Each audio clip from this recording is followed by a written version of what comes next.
afternoon. Good afternoon. Thank you. Welcome, one and all. Nice to see everyone. The weather could be a little better, but after all, we're in January, so we could expect this. Anyway, call the meeting to order.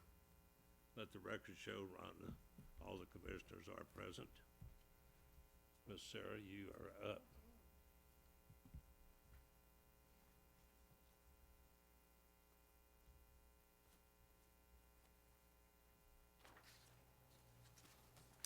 Good afternoon, Mr. Chairman, members of the commission. I have a few slides today, as I always do, in the form of a director's update. And so, of course, we will start with deer harvest.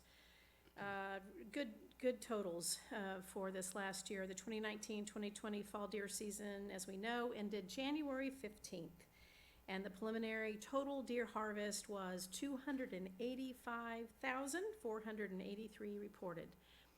Top harvest counties for the overall deer season, we're familiar with this list: Franklin County, Callaway County, and Texas County. I think the commission has heard these numbers before, but it's good to remind folks deer hunting in Missouri generates more than $1 billion with a B, $1 billion of business activity annually. This results in $95 million in state and local tax revenue each year. Deer hunting expenditures annually support more than 13,000 jobs in the state. So since we're talking about deer, wanted to make sure we updated you on winter operations related to chronic wasting disease. The winter ops, as we refer to them, are underway. MDC staff are working with landowners on a voluntary basis in the immediate areas around where recent cases of CWD have been found in order to remove additional deer. And so we do winter ops mid-January through about mid-March. Increasing harvest in areas where CWD has been found increases the chances of removing more infected deer. This method has proven to be very impactful in slowing the spread of the disease, and we're very grateful for the work of staff helping with this department priority. We currently have about 25 positives out of nearly 30,000 deer sampled this last year. For comparison, Arkansas first discovered CWD in 2016. They've not conducted any targeted culling. They now have over 800 positives in Northwest Arkansas alone. So we know that what we're doing is working. But these numbers in Arkansas are a huge threat to our southern border, and all the more reason for the regulation changes that restrict the movement of whole deer carcasses with high-risk CWD areas. Also in the CWD front, biologists, state wildlife veterinarians, wildlife health specialists, and administrators recently met in Nebraska to discuss what we're doing in this Four Corners area. And so that includes Nebraska, Kansas, Missouri, and Iowa. And so our folks all met up there to explore better ways for cooperation and coordination. The priorities of this new working group include developing consensus on common CWD management objectives, updating CWD communications, what do we all agree to as the 4 states, and ultimately for each state to update their CWD management and response plans. And so this is an exciting new effort in those border states. Starting this year, resident landowners with 20 or more contiguous acres and non-resident landowners with 75 or more contiguous acres qualify for landowner deer and turkey permits, and they need to submit their property information to the MDC Landowner Registry to receive the permits. The new registry will provide MDC and permit vendors with secure records of land ownership from the landowner and members of their households who qualify for the free and discounted permits. Also, we recently sent an email reminder to about 22,000 individuals, I'm one of them, who signed up for the auto renewal permit system. The permit auto renewal service allows customers to voluntarily enroll for eligible permits in a service that will automatically renew their permits prior to the start of the next season or permit year. This process was designed to ensure a customer never has an expired permit when they need it most. I'm thankful for that. The email serves as a reminder to permit holders that we will proceed with purchasing their 2020 permits on February 15th of each year. And of course, January starts another legislative session. Many of you may have taken the time to watch Governor Parson in his State of the State address, and several of us were there, where he outlines his priorities for the next year. Our state legislators returned to Jeff City at the beginning of the month, and of course, they didn't waste any time getting down to business. The Senate already has filed over 400 bills, and the House has filed over 1,000 pieces of legislation already. We have a couple of interesting hearings already in the House, and we're in preparations for upcoming House Budget and Senate Appropriation Committee hearings. And I believe Aaron will have some additional updates related to other pieces of legislation in his report. As always, we give you an update on another critical priority for the department, and that is our feral hog eradication efforts. 2019 proved to be a very impressive year for feral hog eradication activities. Working with our partners, we successfully removed 10,337 feral hogs from Missouri's landscape. This number represents countless hours and a great deal of dedication by our staff. Yet we know we still have a lot of work to do to see a turn in the geographical spread and the population of feral hogs within our state. Thanks to your support, members of the commission, approximately 150 of our staff, along with staff from Department of Ag, State Parks, USDA, U.S. Forest Service, and National Park Service, have now been trained and deployed across southern Missouri on a 3-week rotating assignment schedule. The operation will continue through March. Staff will be targeting public and private land in Crawford, Reynolds, Dent, Washington, and Iron counties. Despite unfavorable weather conditions, staff were able to scout about 14,000 acres on the very first day of field. Crews found hog sign and were able to place bait and cameras in this first effort. Some staff were able to visually confirm at least one sounder of 10 at Council Bluff Recreational Area, part of the Mark Twain. I want to personally thank Jason Jensen and his team for all that they're doing to make progress on this very important priority. A quick update on our infrastructure asset management efforts, and we've tried to keep the commission updated on this very significant effort, multi-year effort. This slide just shows you where we are to date, and as you'll remember, we had targeted June of 2020 to have the inventory complete. We do believe that by June 30th of this year that the initial field collection at every conservation area will be completed, but it's a lot of work. This bar graph to the left suggests that 545 conservation areas are field collected and entirely through the quality control process out of the total 936 conservation areas still to work on. 3 regions have delivered field collection data for all conservation areas assigned. Field collection has been delivered for 825 conservation areas, which is about 88% of the total. Related to consultants, you'll remember in some of the more complex areas that we've hired this out to consultants. 83 conservation areas have been field collected and entirely through the quality control process out of a total of 265 areas where consultants are doing their work. Flooding has caused some schedule adjustments, but again, we do anticipate meeting that June 30th deadline for initial field collection. So very appreciative of the staff who have been involved in that effort. Always want to highlight partnership. Department of Conservation and the Missouri Farm Bureau leadership met last week to discuss MDC's deer management strategy, also to discuss chronic wasting disease, feral hogs, and a new topic perhaps for the commission, and that is black vultures. You'll be hearing more about black vultures, unfortunately, in the future. Staff from MDC, the Forest Service, and USDA Wildlife Services will be providing a feral hog update at their February legislative meeting in Jefferson City. And thank you to Farm Bureau for being an active partner in all of these areas, including the Missouri Feral Hog Elimination Partnership. Winter trout fishing, getting excited about what's to come. The department's winter trout program provides close-to-home trout fishing during the winter months in parts of Missouri where you normally wouldn't find trout.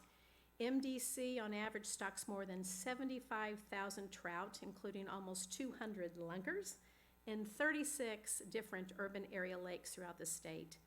Many of these areas allow anglers to harvest trout as soon as they're stocked, while other areas are catch and release until February 1. After February 1, all areas allow harvest. Staff are already making arrangements for this year's March 1 trout opener at trout parks across the state. And we are also ready to implement our pilot study at Merrimack Spring to gauge angler opinion on the 5 fish for $5 pilot. Staff have also been busy with public meetings, hosting public meetings. Staff recently held landowner meetings related to CWD in Festus, St. Genevieve, St. Mary, Perryville, and Sullivan to discuss the department's winter calling operations and CWD management activities within the CWD core zones. The meetings have been well attended by landowners and the discussion very productive with staff available to answer questions. So again, appreciation to all the staff involved in those particular public meetings. Also related to waterfowl, we're inviting waterfowl hunters to a series of public workshops around the state to gather hunter input about duck season dates and zone boundary locations for the 2021 through 2025 seasons. Participants will have the opportunity to review long-term waterfowl data about weather, migration, habitat use, harvest, and hunter opinions, and to discuss their preferences related to season dates and zones. The first of the 13 scheduled meetings is being held today in Harrisonville, and meetings will continue through February and March. So, had to bring up this little beauty. MDC staff at Roaring River Fish Hatchery near Cassville received the Governor's Award for Quality and Productivity earlier this month for their unique fishing initiative called the First Hole Program. Roaring River staff started the First Hole Program to give veterans, children, the elderly, and those with disabilities a chance to discover nature through fishing. Staff wanted to provide an opportunity for those who don't typically get the opportunity to fish. Roaring River is the only facility in Missouri to offer such a program. So great to have our staff from the Roaring River Hatchery up to receive this very prestigious award. The last slide for me, the donut tour. We call this the donut tour. Each of the 8 regional administrators, and we have some of the regional administrators here today with us, always good to see them. They've been visiting staff throughout their regions. These visits communicate further reorganization changes, and they've been an avenue for staff to voice their concerns or offer comments. Staff have stated that they appreciate the one-on-one contacts with their regional administrators, and many good discussions have taken place at a district office where they work each day.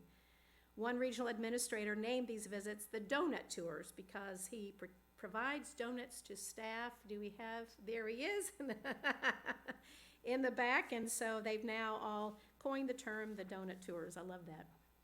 We'll have Kendra give a short update on the organizational roadmap, and that will complete our presentation.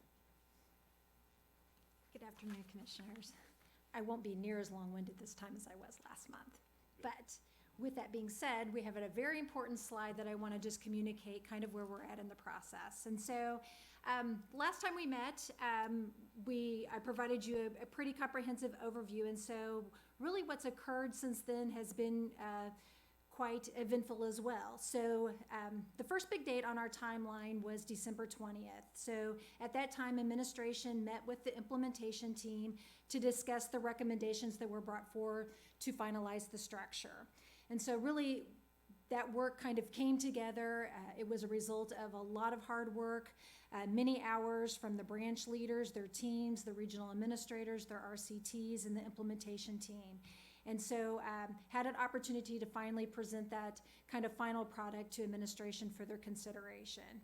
they were able to take some time over the holidays to really like process the information, determine what questions that they still needed to have answered, and really make some final decisions regarding what our future structure might look like. And so we reconvened on January 8th with administration and the implementation team, in which then at that time administration shared those decisions with us, and we finalized the communication plan about how we would proceed to roll out these changes and communicate them to our employees. So you can see then, that was January 8th. The very next day, our time frame is January 9th through the 16th, and that began a very series of important communications. And so during that period of time, leaders had the opportunity to have one-on-one conversations with individuals that were most impacted by the structural changes. So our desire at the time was to have employees that were maybe transferring to a different branch, section, or area in the organization, or have significant changes to their job duties, have a chance to hear firsthand from their current leader of these changes that will take place on July 1st. It also gave the opportunity for employees to talk to their future leaders, or at least at the lowest level known, to really kind of close the loop and have that communication occur. There were well over 160 one-on-one conversations that took place during the course of this time. So I'm sure that you can imagine that there was a lot of effort and intention put towards having those conversations with individuals. The next series of dates you can see is we're right in the middle of it, or almost to the end of it actually, January 21st through the 29th. And during this period, so all of the one-on-one conversations have been had. Leaders then began to share their structures, but only the ones that they were responsible for. This was a way that we could, again, take it to the next level, to share with those that are directly in those branches or regions or units, to be able to see the structure changes that would most likely impact them. So during this period of time, the leaders are, however they choose to share, are having small group discussions. Some of them are more formal, some are informal, but really a way that they can share, you know, this is what our structure looks like for our branch or our region. And so that's going on through the 29th.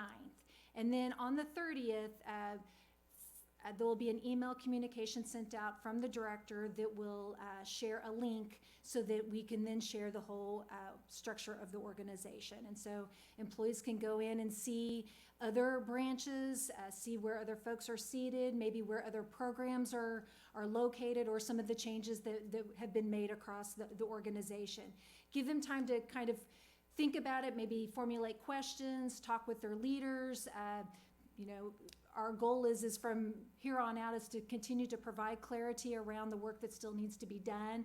On February 3rd, we will come together as a group and really begin, our focus will really be about how do we take and move this into implementation? How do we've got the structure, we've introduced it, how do we now go out and transition to this new structure? And so as you can imagine, the culture work that's around that, the process work, how decisions are being made, different processes that are impacted by just moving folks around in the organization. And so still quite a lot of work to be done, but we'll be able to share a little bit more of that information February 3rd, and that work will really be in high gear ongoing then. Certainly not all work will be done by July 1st. We've you know, pretty much going to be able to pace that work out probably over a long period of time to get it done. But we'll focus on the most important work first.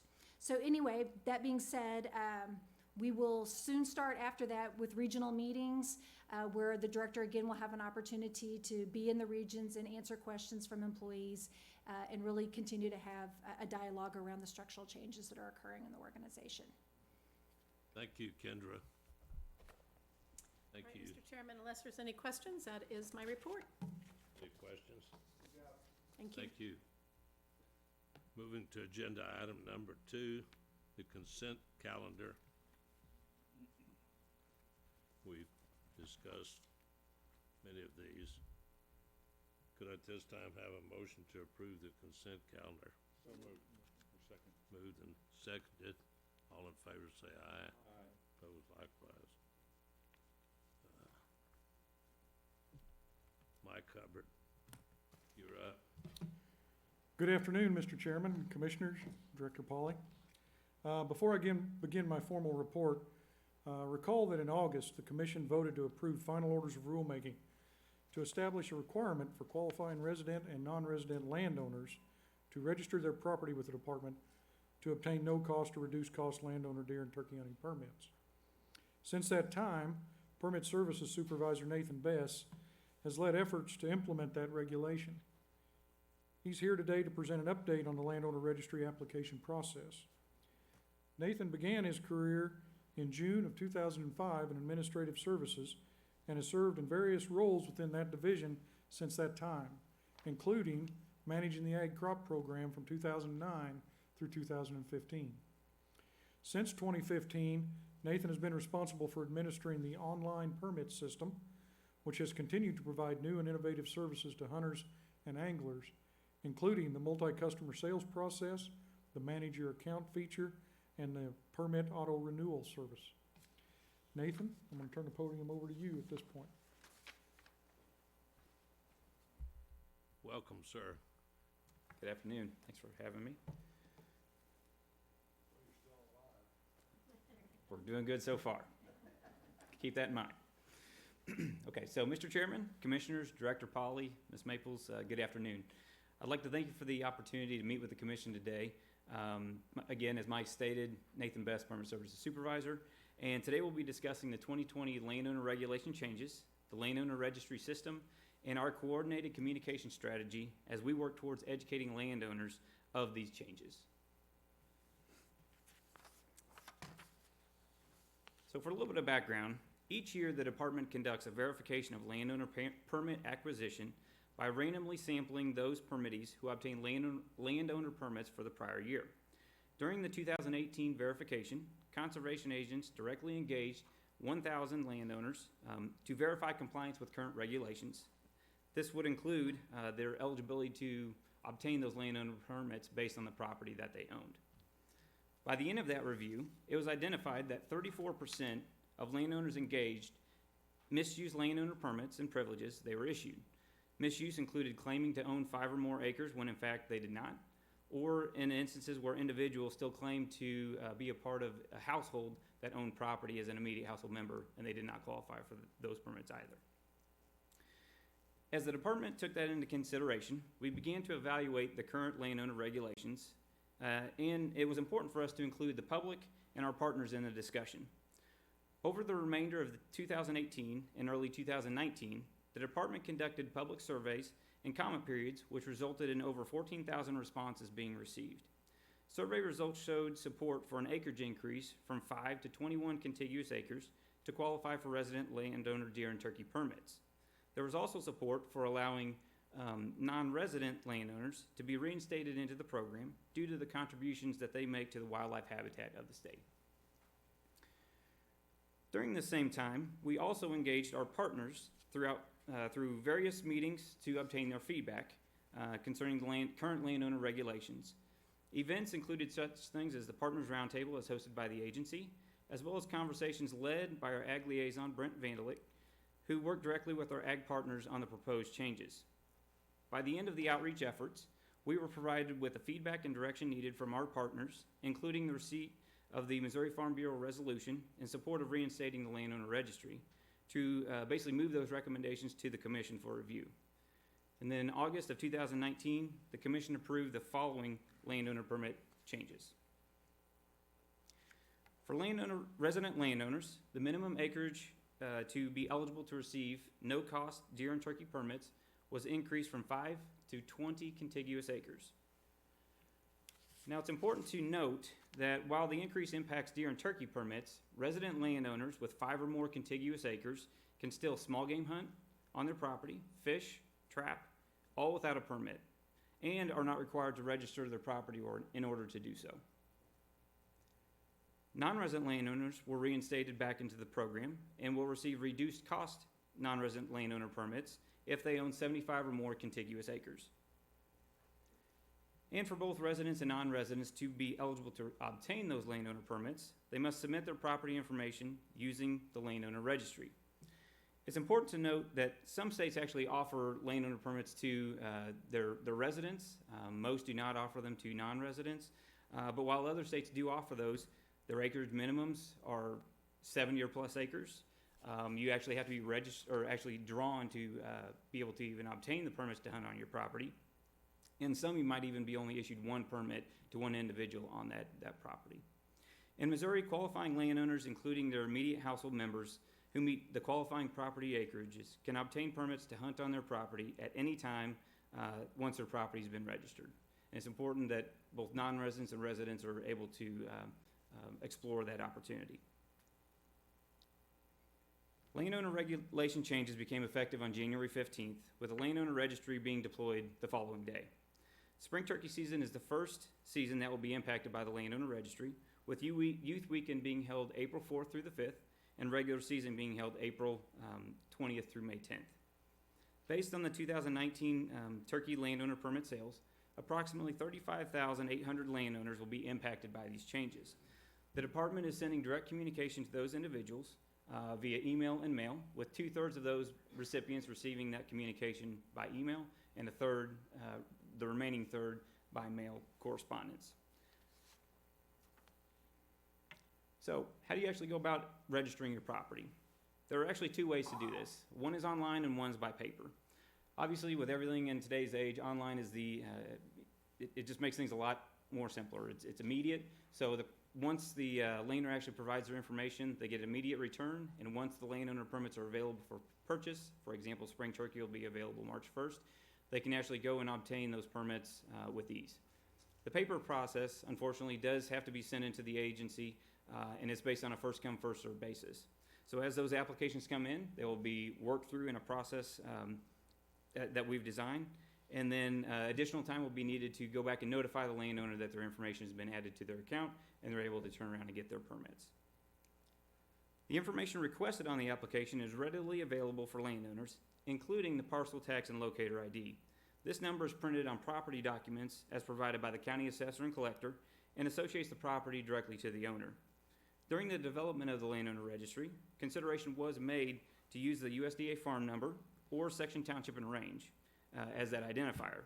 However, the USDA farm number is not tied directly to farm ownership, and the section, township, and range can cover several different properties and owners all at the same time.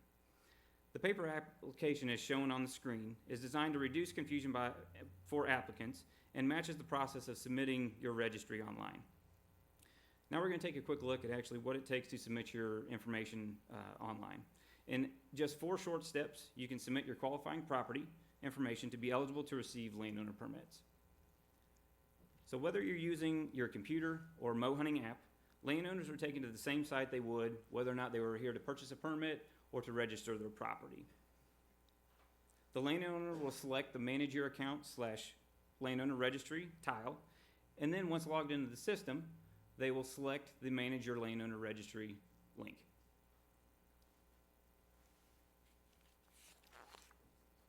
Once in the landowner registry, it takes 4 simple steps to complete the process. First, the customer will select the residency that establishes the business rules that are found behind the system.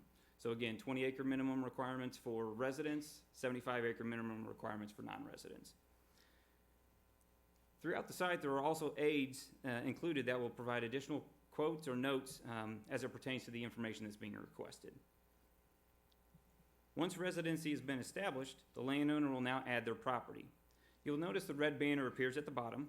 This will disappear once the landowner has provided or met the minimum requirements based on the residency that they've selected. The information requested on the online form is identical to what is requested on the paper application. Again, the system includes helpful tips for users as they go through the process. In this example, landowners can learn more about the parcel tax and ID and section, township, and range numbers. And upon clicking the link, they are provided with additional resources to locate the information they requested. For example, parcel tax and locator ID numbers can be located on property documentation they would have received all within the last month of tax season for their local county. Another neat feature that actually happens when the landowner actually selects the county in the add property process. Once the property's been selected, A link to the assessor or even the GIS for the county, GIS site for the county is provided on the screen to aid in locating the parcel tax and ID information. The system will even provide hints as to the correct section, township, and range for the county selected. Once the information has been provided and the landowner is simply just required to click add and their property will be added to the registry. Step 3 includes affirming that the information provided meets the regulations of the Wildlife Code. The system will also capture the name of someone submitting the application on behalf of someone else. So if you have a parent submitting for a child or a spouse submitting for another, they will do that from here. And once that information has been provided, the last step in the process is clicking save. And once saved, the registry has been successfully submitted and the landowner is eligible to obtain their landowner permits once they become available. So for example, 2020 spring turkey permits will be available beginning March 1st. As we try to make this process as easy as possible, the entire sales process and landowner registry is based on a responsive design, meaning that it is mobile friendly. This provides convenient, quick, and easy access to meet the regulations requirement that's been established for landowner permits. As we prepared for the 2020 spring turkey season, communication efforts are in full swing internally and externally. Internally, presentations and step-by-step guides have been presented and provided to field offices and staff as they prepare for landowners to walk through their doors. During March and February, a presentation will be given at the regional meetings across the state to provide additional assistance and address any questions that might have occurred since the registry went live. Externally, we've been working with outreach and education on social media and news releases to ensure that we reach out to landowners. As mentioned previously, a direct mailing and email will be sent to landowners who obtain 2019 spring turkey permits. The mailing will include an informative letter describing the changes in regulations. It'll also include a blank application and a prepaid return envelope for them to return it back to the agency. 2020 spring turkey regulations have also been updated to include information about the landowner registry and regulation changes, as well as the public website. As we look towards the rest of the year, communication efforts will continue to be broadcasted via social media, news releases, direct communications with landowners, permit vendors, and the like. This actually concludes the presentation on the landowner registry changes and the regulation changes in the landowner registry. I'd like to thank you for the opportunity to meet with you today, and I welcome any questions the commission might have at this time. Thank you, Nathan. Any questions? Mark? The software that you're utilizing for this, is it proprietary service of some kind, or do you have a license for it, or how does that work? So we actually have a licensed contractor that provides the services for the online permit system.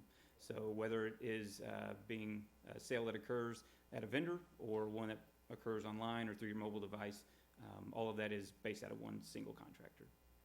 Now, this is mandatory, correct? It is mandatory.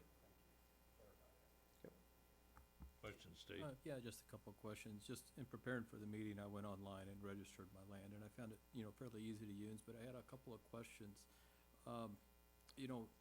Many acreages are landowners, whenever we get our tax bill, there might be 10 tax bills with it. One's 7.2 acres and 7.9 and 14.2, et cetera, et cetera.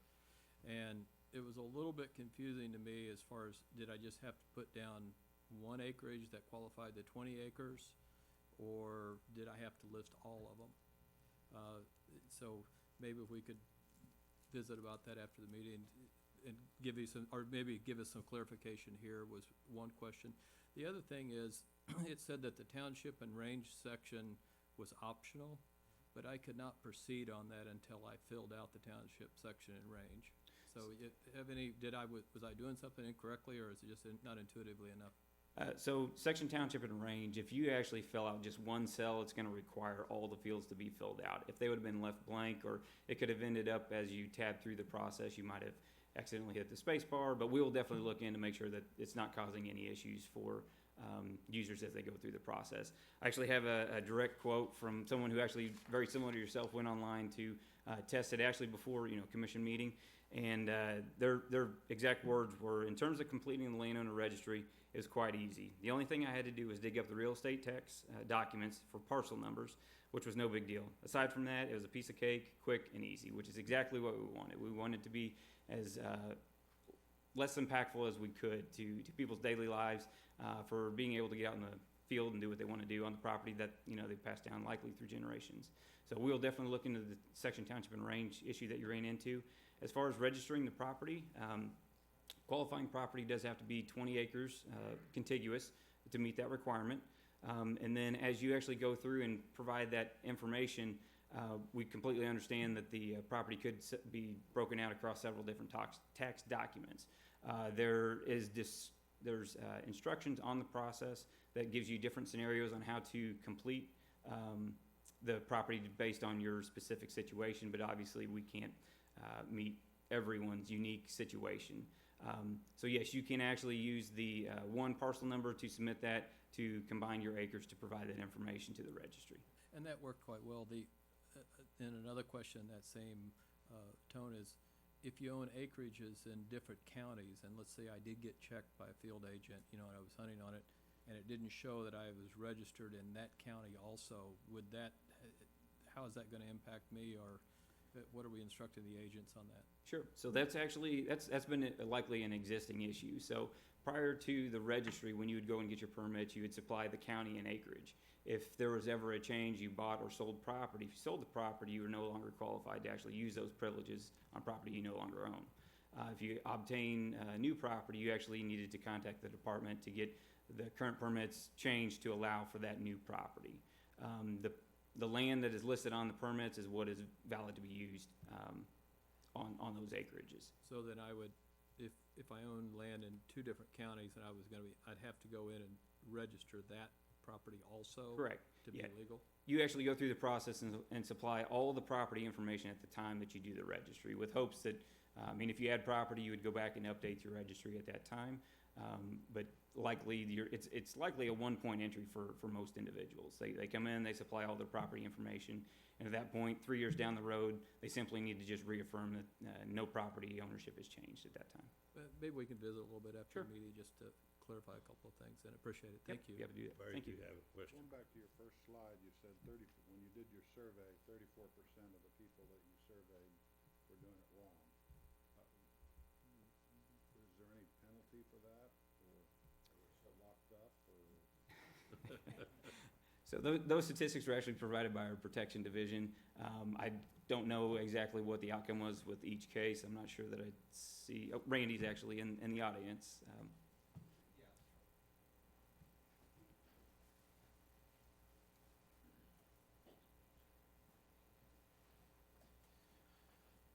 Good afternoon, Commissioners. Some of those cases have already been disposed of in court. A lot of them is a penalty, and they pay their fine, or they go to the prosecutor, and if it gets dismissed or what have you, it's handled through the court system. But whether it's, fraudulently obtaining the permit or using bait on that property or something to that effect, those cases are resolved in the court systems. That's a huge percentage, and, Yes. are some of them dishonest mistake? We find an awful lot of folks that have their landowner permits that are nowhere near their property. Thank you. Thank you, Nathan. Well, I think just to comment on that, that was the reason we did this to begin with, right? Isn't that the genesis behind it? Correct. That's the reason we changed. Right. Yeah, and one other benefit is actually, so as we mentioned, in 2018, we conduct the verification of the prior year's acquisition every year. When you'd actually go to the vendor to obtain your permits, it is your information on your account. So if it's associated to a corporate owner, you're not assigned to that information on like the assessor's documentation. So we have no way to know that Mr. McHenry is actually associated to that property. The parcel number is actually the information that helps us be able to verify more quickly and without the need to obtain additional information from the landowner themselves. Thank you, Nathan. Mike, you're up.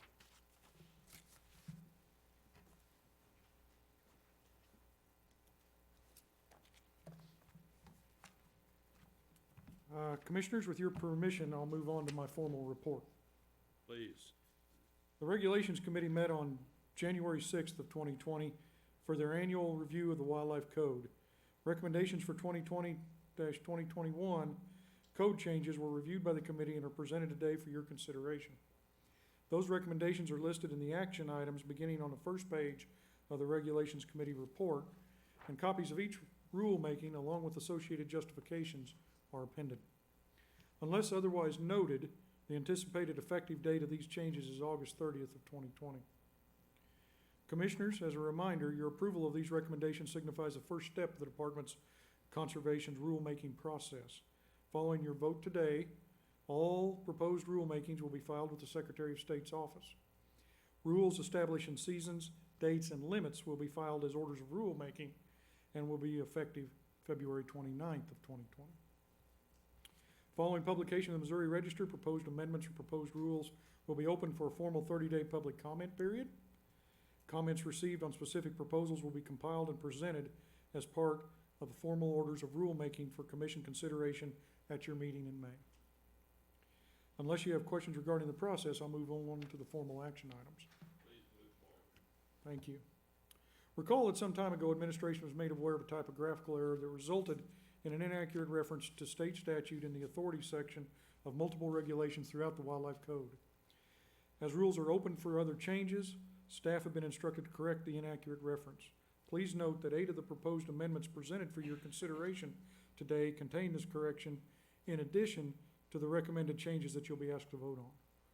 Those rules are 3 CSR 10-6.535 trout, 10-6.550 other fish, 10.6.605 live bait, 10-8.505 trapping, 10-8.515 fur bearers trapping seasons, 10-10.725 commercial fishing seasons methods, 10-10.726 reciprocal privileges commercial fishing commercial waters, and 10-11.181 turkeys special hunts. Mr. Chairman, to keep discussion organized and to ensure clarity, I'd like to address the proposed changes by division. Please continue. I'll begin with the proposed amendment to 3 CSR 10-4.111, endangered species, brought forward by Resource Science Division. This amendment adds the Caney Mountain Cave crayfish, one of Missouri's rarest crayfish, to the state endangered species list. Mr. Chairman, I request commission approval of this proposed amendment as described. May I have a motion, fellow commissioners? Motion made and seconded. All in favor say aye. Opposed likewise. Motion carries. Thank you. Commissioners, given the recent decision by the U.S. Forest Service to allow opportunistic take of feral swine during deer and turkey hunting seasons, Protection Division brought forward recommendations for a new rule and 2 proposed amendments that would allow incidental take of feral swine on lands owned, leased, or managed by the department to ensure consistency with regulations in place on the Mark Twain National Forest. Mr. Chairman, I request commission approval to establish a new rule, 3 CSR 10-11.220, taking feral swine, and for proposed amendments to 11.110, general provisions, and 12.125, hunting and trapping, to establish regulations to allow the incidental take of feral swine on department areas during deer and turkey hunting seasons. Do I have a motion to that effect? Motion made, seconded. All in favor say aye. Motion carries. Thank you. Commissioners, as you know, handguns are legal in a method for take hunting game, including deer in Missouri. Given the commonly used definitions for what qualifies as a handgun vary significantly, Protection Division proposed an amendment to 10-20.805 definitions to reduce confusion by clarifying the department's definition of a handgun. To further clarify rules related to feral swine, this amendment also adds feral swine in the definition of chase or chased, pursue or pursued, and take or taking. Mr. Chairman, I request commission approval of these changes as described. Do I have a motion to that effect? Motion made and seconded. All in favor say aye. Motion carries. Thank you. The next set of proposed rulemakings ensure that all coyotes and foxes taken and held alive are properly documented and cared for in humane and sanitary facilities. 10-10.788, resident commercial live coyote and fox trapping permit, and 10-10.789, resident commercial live coyote and fox trapping privileges, seasons, methods, and requirements, are new rules that establish a permit and provision for residents of the state to take, possess, transport, and hold live coyotes, red fox, and gray fox, and to sell these animals to holders of a valid hound running area operator and dealer permit. Proposed changes to 10-8.505 trapping, 10-8.515 fur bearers, trapping seasons, and 10-9.575 hound running area privileges requirements will remove language that allows holders of trapping permits to possess and sell live fur bearers and add reference to the new permits and privileges. Mr. Chairman, I request commission approval of these proposed rules and amendments as described. Fellow commissioners, may I have a motion? Motion made, second. All in favor say aye. Motion carries. Thank you. Moving on. Through the years, the fenced refuge portion of Peck Ranch Conservation Area has been the site of many wildlife restoration projects, most recently the reintroduction of elk to the state. While provisions are established in the Wildlife Code to allow certain activities on department areas to be regulated by posting, adding specific language to address public use on the refuge area will ensure enforceability of posted restrictions. Mr. Chairman, I request commission approval for changes to 10-11.115 closings to add the fenced refuge portion of Peck Ranch Conservation Area to the list of areas that are open to public use only during hours authorized by posting. Do I have a motion? Motion made and seconded. All in favor say aye.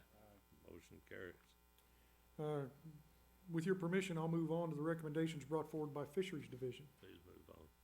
The first set of proposals remove alligator gar from the list of species available for commercial and sport harvest, add a definition for invasive fish, replace the name of certain fish species with this term, and clarify how invasive fish may be transported when taken from waters of the state. Mr. Chairman, I request commission approval for changes to 10-20.805 definitions, 10-6.550 other fish, 10-10.725 commercial fishing seasons methods, and 10-6.605 live bait as described. May I have a motion to that effect? So moved. Is there a second? All in favor say aye. Opposed likewise. Motion carries. Thank you. Continue. To allow possession, transportation, and donation of legally taken fish during bona fide fishing tournaments or department-sponsored invasive fish removal projects to commercial establishments, Fisheries Division is proposing a new rule to establish a fish utilization permit and modifications to an existing regulation to facilitate this activity. Mr. Chairman, I request commission approval of new rule 10-10.739, fish utilization permit, and a corresponding amendment to 10-10.743, commercial establishments as described. Who would like to make that motion? I'd like to get motion, Mr. Chairman. Okay. Would you like to second that, Steve? Motion made, seconded. All in favor? Aye. Motion carries. Thank you. Please continue. Thank you. Proposed amendments to 10-6.405 general provisions and 10-10.726 reciprocal privileges, commercial fishing, commercial waters, clarify regulations for the St. Francis River as outlined in the reciprocal agreement with the state of Arkansas, and outlines rules for possession of fish by holders of a fish utilization permit. Mr. Chairman, I request commission approval of these proposed amendments as described. We need a motion. So moved. Made, second. All in favor say aye. Motion carries. Thank you. Continue. Commissioners, fish stocked in the Red Ribbon portion of the Ruby Doo Creek move upstream to the White River portion due to better water quality, and therefore suffer higher losses as a result of less restrictive lure and length limits. If approved, the entire 3.2-mile portion of Ruby Doo Creek's cold water resource would become a single White Ribbon trout area, allowing 4 trout daily with no lure bait restrictions and no length limits. Mr. Chairman, I request commission approval of proposed amendments to 10-6.415 restricted zones and 10-6.535 trout as described. We need a motion made, second. All in favor say aye. Comment? Yes, I had a comment on it. The Red Ribbon area, that was typically a brown trout management area. Correct. And I know you and I have talked about that. So are we gonna discontinue any brown trout stocking in that Yes, section in the we future? will not be stocking brown trout in this area any longer. Our work and research has shown that they're disappearing very, very quickly. They're either dying or moving out of that area anyway. So we will replace that stocking of brown trout with the same number and timing and quantity of rainbow trout, which do seem to be existing fine in that stretch of river. So in previously, you know, on the cable section on the Ruby Dew, above that, that's where we stocked for the white ribbon for rainbow. Correct. Will we be stocking through the whole stretch at this point in time, or? Yes, we will. We'll continue. Yeah, we'll just, basically, we're gonna swap rainbows with browns, Okay. or browns for rainbows. Yeah, but before we weren't stocking the rainbows below the below the cable. Now we will be, or? Yes, we will be. Okay, cause it distribute the. Distribute the mess down fishing and there. provide the opportunity still in that cold water resource. It's just the, last few years, we've recognized that we're not really contributing to, significant opportunity there by If we putting can those brown distribute trout. the fishing pressure, it would Yep. really help that whole community, cause it's real obvious when it's stocked there. Yep. So, okay. So that's our intent. Yes, sir. Motion has been made and seconded, discussion has taken place, call the vote. Yes. Another question? No, is it Rudy Bay or Rudy Boo?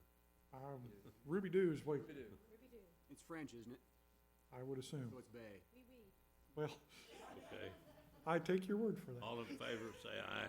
Aye. Opposed likewise, next. All right, the next set of proposed amendments establish fishing methods and limits on 2 conservation areas.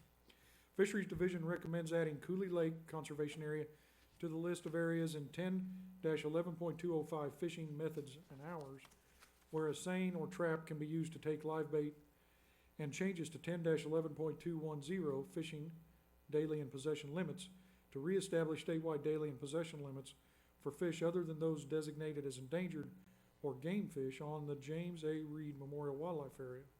Mr. Chairman, I request Commission approval of these amendments as described. May I please have a motion to that effect? Mr. Chairman. Motion made, second. Second. All in favor, say aye. Motion carries. Thank you. Thank you. Commissioners, as you know, the department has a long history of working with other public entities through Community Assistance Program, more commonly referred to as CAP, agreements to ensure all citizens have access to quality, close-to-home fishing opportunities.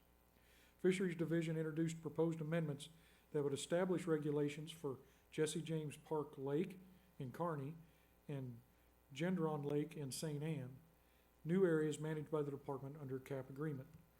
Mr. Chairman, I request Commission approval for amendments to 10-12.110, use of boats and motors, 10-12.115, bullfrogs and green frogs, 10-12.125, hunting and trapping, 10-12.135, fishing methods, and 10-12.140, fishing daily and possession limits, and 10-12.145, fishing length limits as described. Let's put a motion on the floor, please. So moved. Second. Any discussion on this item? Is this okay with you? Yes, sir. Okay. All in favor, say aye. Aye. Opposed likewise.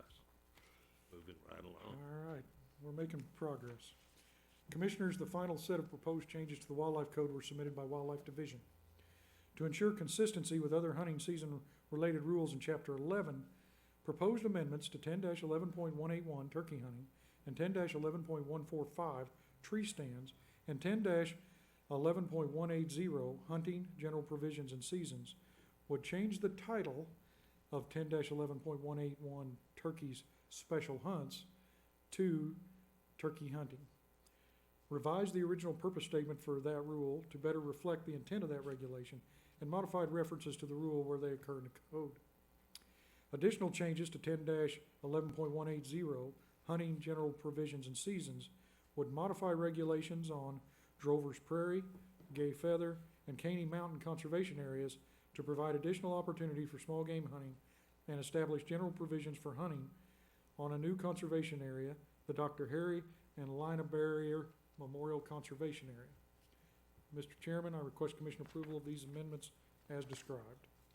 Do I have a motion? Made. Made and seconded. All in favor, say aye. Thank you. Carries.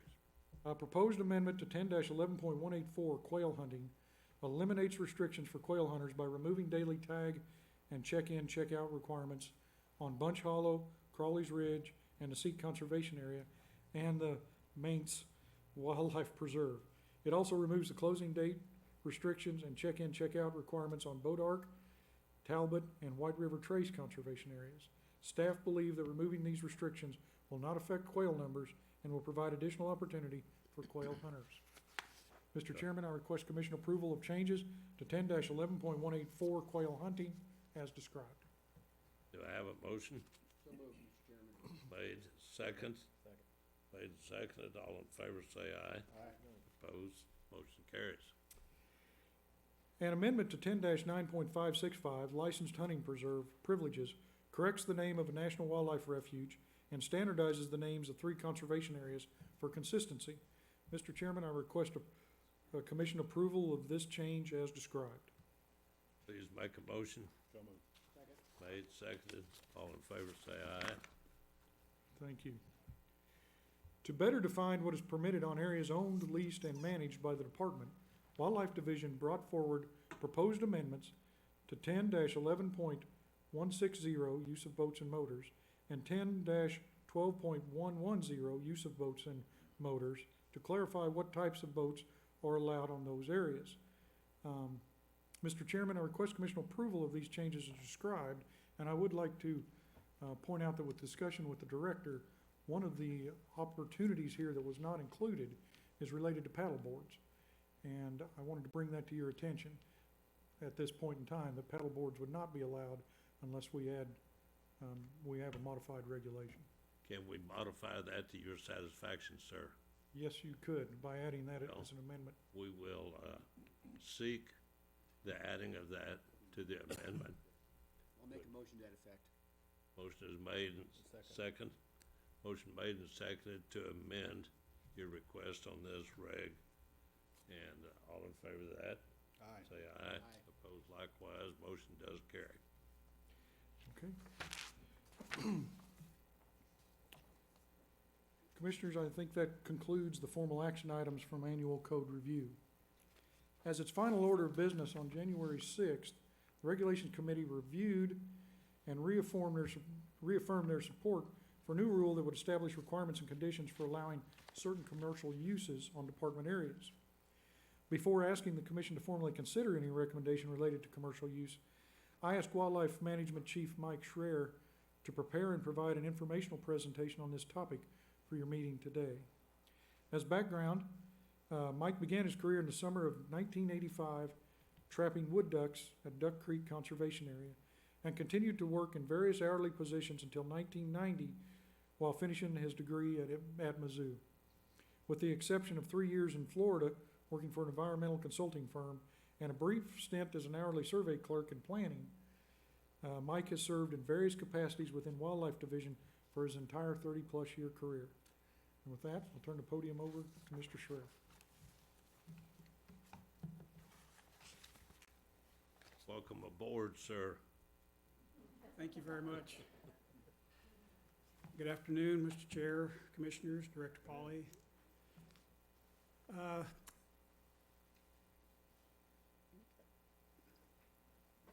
got it. Okay, thank you for the time to come and talk to you about a subject that I have spent most of my career working on, and that's public use, but more specifically, we want to focus in on commercial use and how that fits into the puzzle. Today, I'll briefly cover some of the background, benefits, and restrictions of use on MDC areas. I'll touch on current policies of public use, and then narrow the focus to commercial activities with special attention to commercial photography. Finally, I'll highlight some potential next steps.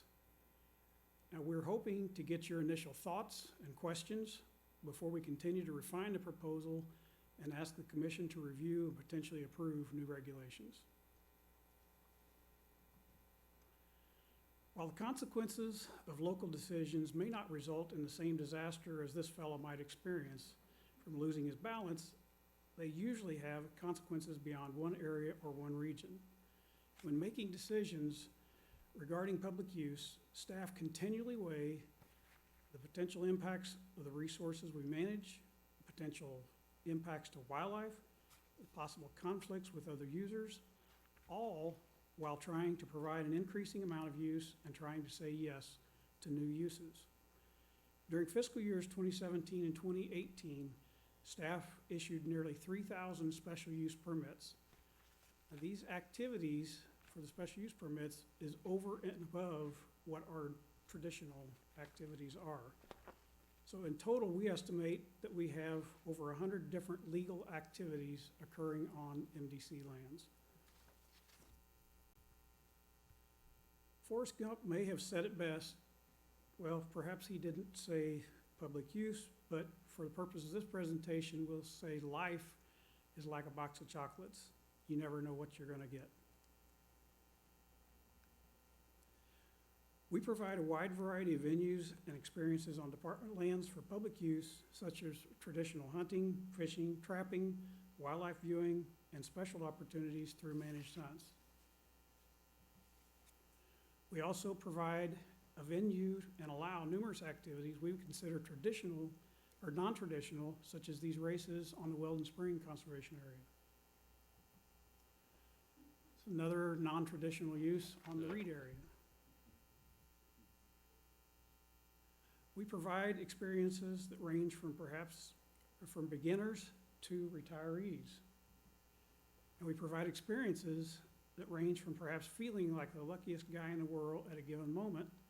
Possibly that turkey was his pot of gold at the end of the rainbow. And of course, we provide rainbows.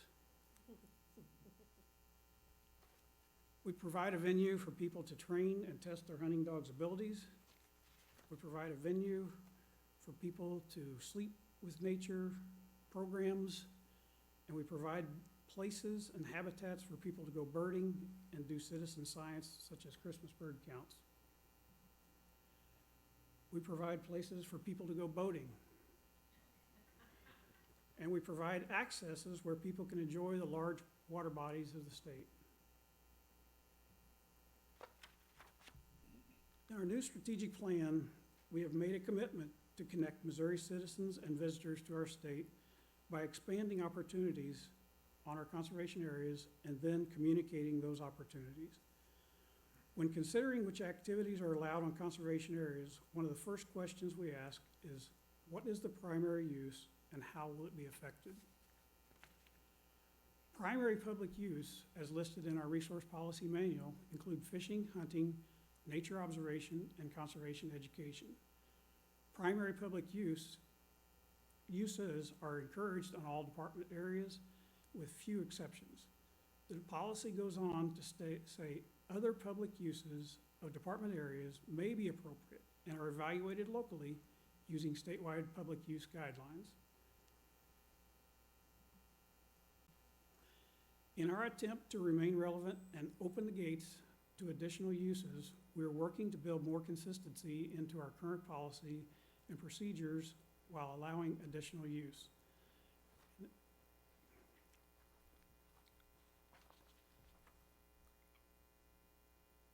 One potential area of expansion for public use is commercial use.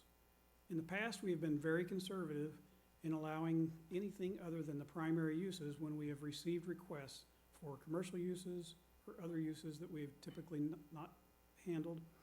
We've denied those requests, and in particular, we've mostly said no to commercial videography. We have not always provided consistent guidance to staff. Commercial activity, as defined in our resource policy manual, is an activity which results in economic gain for the private individual or entity, regardless of whether the permittee or the user makes the profit. Currently, our resource policy manual states, commercialization, selling and buying at department areas is discouraged. However, we know there are people profiting from using public land without guidance or regulations. The questions we're trying to currently answer is this. If commercial entities are going to profit by using public land, should the public also profit and benefit from that? And if the answer is yes, We need to be able to manage it consistently and within constraints. Chapter 11 of the Wildlife Code guides what is allowed and not allowed on our MDC-owned and managed lands. To enable the department to regulate this activity, a regulation would be needed. So as we explore expanding use on conservation areas, one of the things we must consider is federal aid. When we refer to federal aid restrictions, we're talking about activities that happen on lands purchased, developed, or managed with federal aid.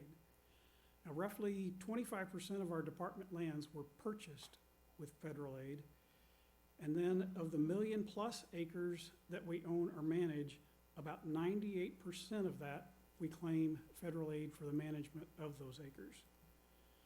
So remember a couple slides back when I talked about primary uses. Primary use and federal aid are very closely tied together. So if an activity interferes with the primary use of an area, it can result in an audit finding of a diversion of funds, which could result in a loss of future funds or refund of monies already received. Allowable commercial activities in which we produce revenue for the department may be considered to be program income based on its relationship to our federal grants. The federal program has specific rules related to how we track and account program income. Currently, we're allowed to declare an anticipated amount as match for grant activities. Two of our largest commercial activities are ag crop and timber sales, and both have well-established bidding and contract procedures. Our ag crop program helps us accomplish work that we would not otherwise accomplish and annually generates between $2 and $3 million in income for the department. Timber harvests provide management of the resource, and income has averaged approximately $2.3 million over the last 5 years. Both of these commercial activities are considered program income for federal aid purposes. Commercial photography occurs on our areas, and we see everything from puppies to weddings. Our current policy and the legacy of past managers being extremely conservative on allowing non-traditional uses have led to inconsistent application of allowed activities across the state. Being in the technology and information age, we frequently see photographers advertising their photo sessions of our areas through Facebook or on other social media without ever any contact to the area manager. On Columbia Bottom Conservation Area, we had people bringing props such as these blow-up dinosaurs. Another Columbia Bottom on the left, we actually advertised for photography in our sunflower fields, and people came. The upper right picture was some stuff left after a photo session on the Reed area, and the bleachers in the bottom right were left on the Columbia Bottom Conservation Area, and we don't know if it was a photography session or a prank of some high school students.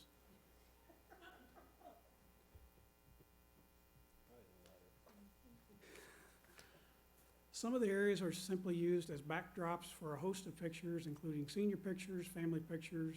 This photo was taken on the Atlanta Conservation Area.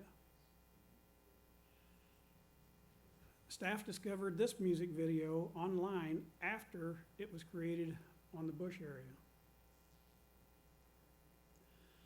So the lack of regulations and procedures surrounding commercial use has encouraged people to break other regulations trying to get a photo.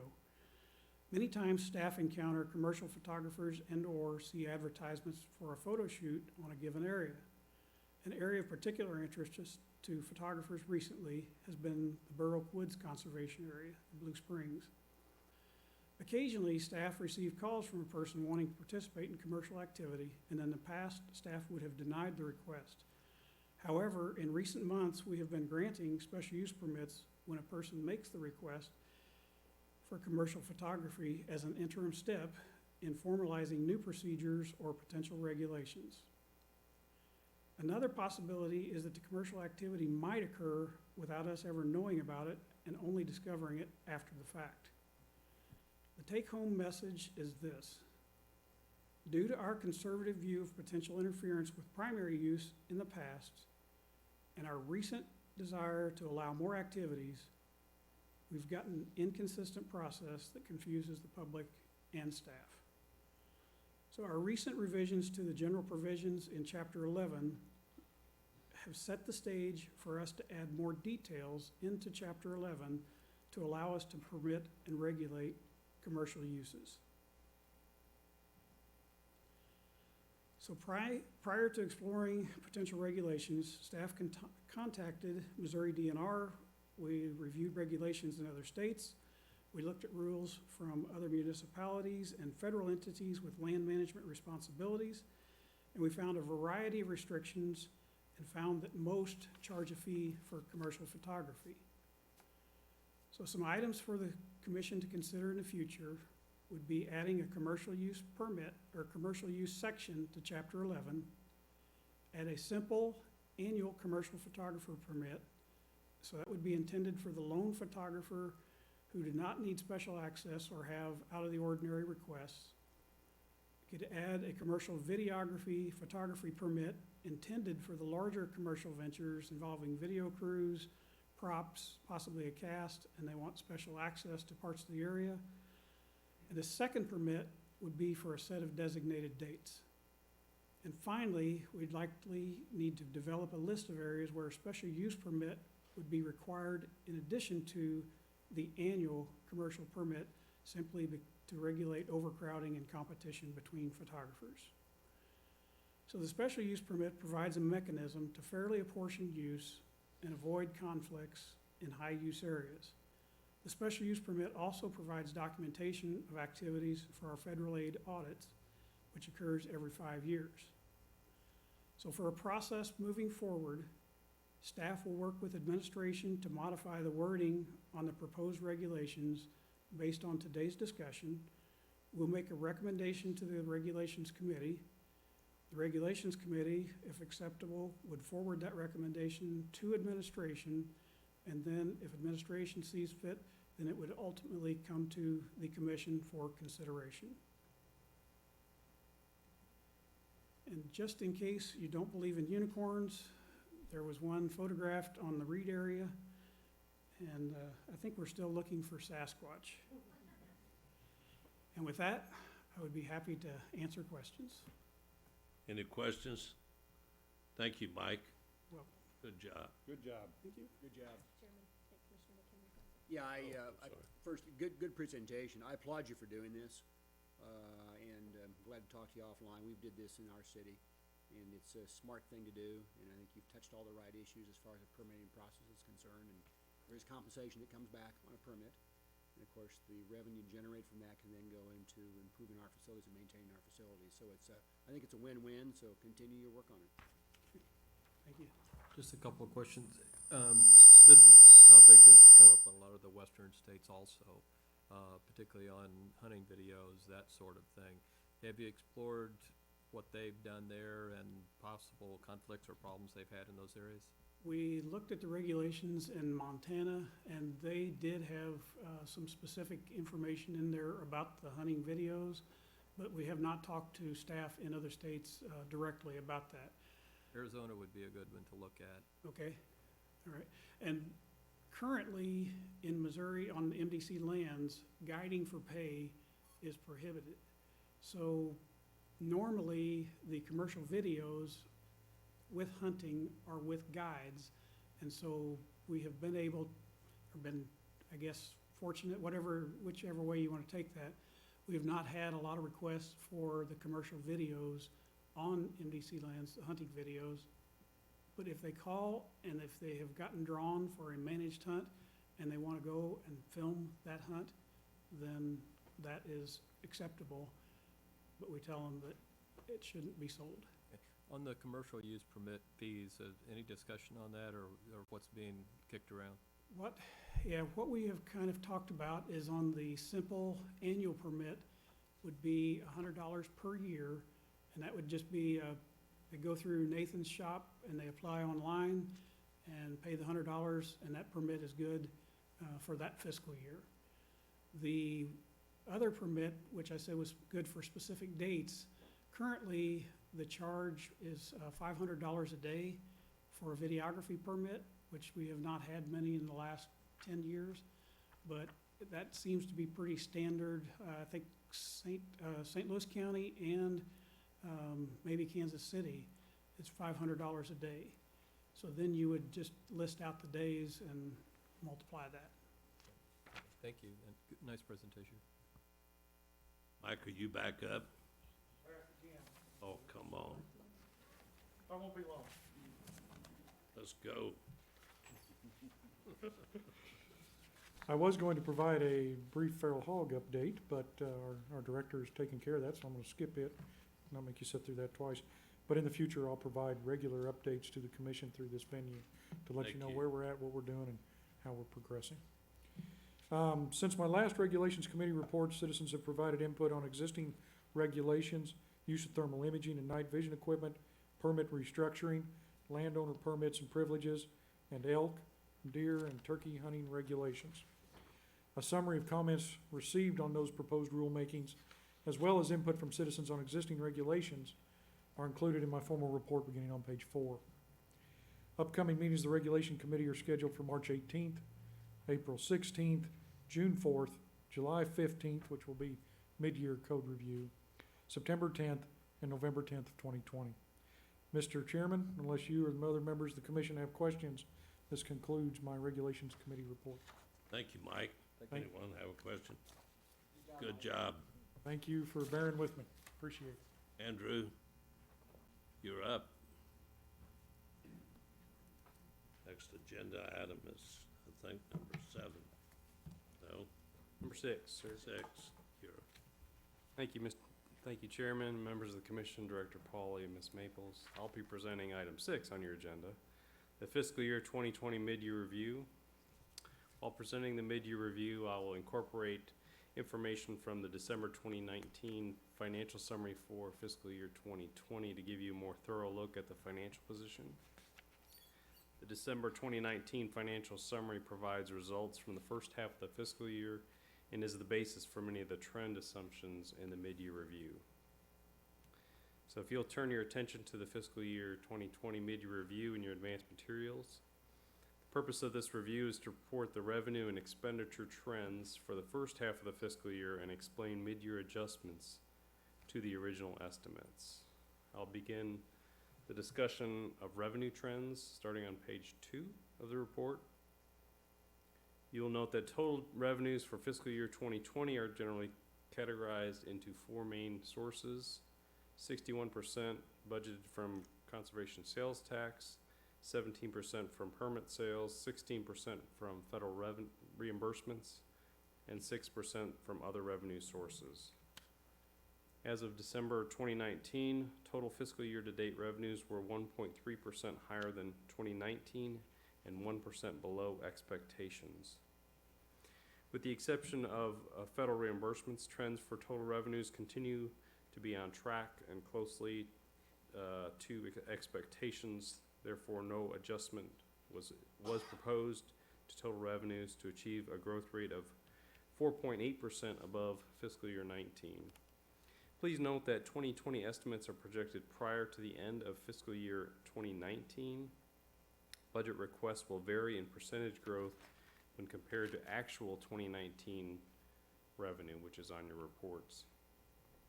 Therefore, we hold our budget estimates to the dollars budgeted as opposed to the percentage change.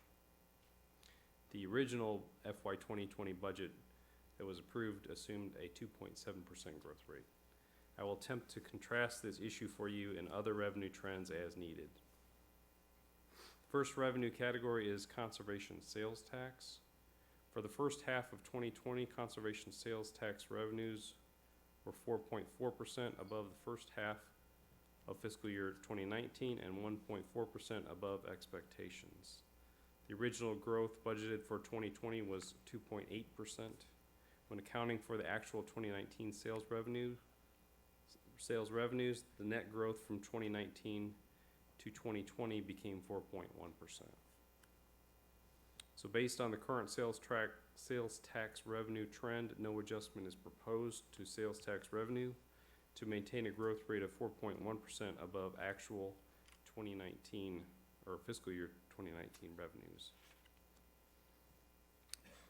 The next revenue category is permit sales.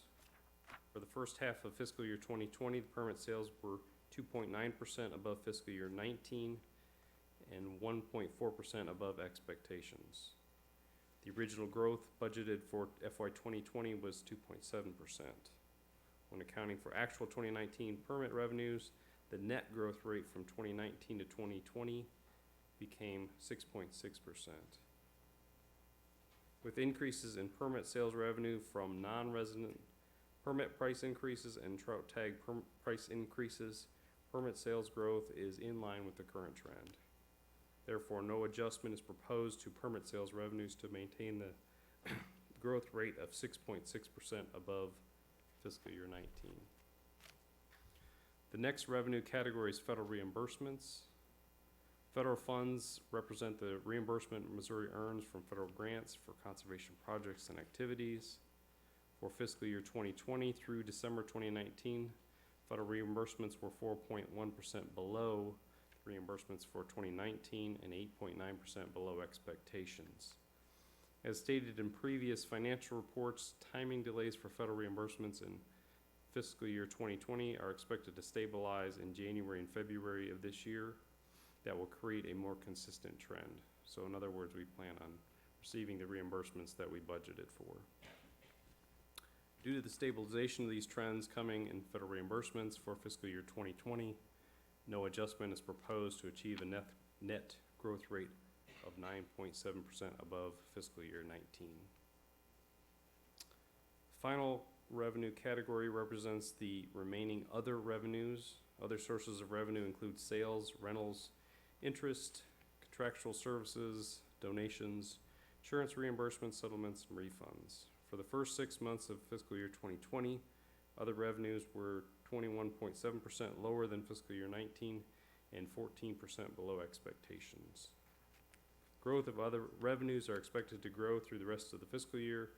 Therefore, no adjustment is proposed to change the estimated 5.8% reduction from fiscal year 19. Original estimate was an increase of 2.3% from the fiscal year 19 budget. We made some offsetting mid-year adjustments that decreased the estimate of miscellaneous revenues and increased the estimated interest revenues. But you cannot see that because we've combined those into one category. If there are any questions on revenues, I'll turn to expenditure trends. Any questions?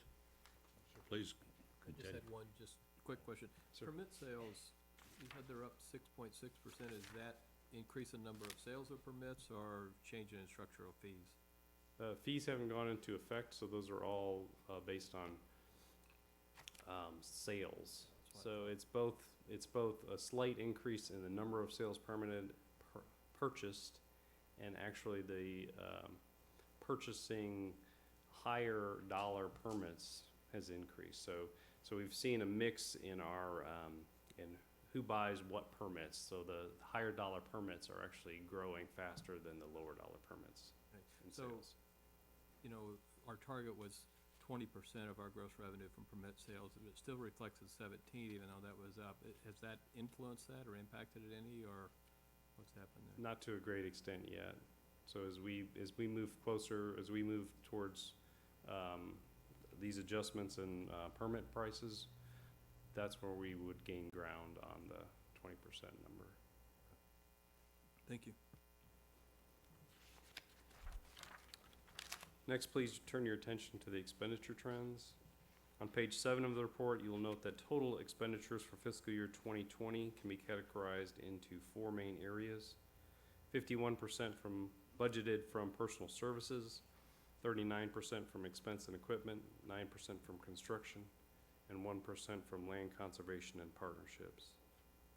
As of December 2019, total fiscal year to date expenditures were 6.9% higher than the first half of 2019 and 10.7% below expectations.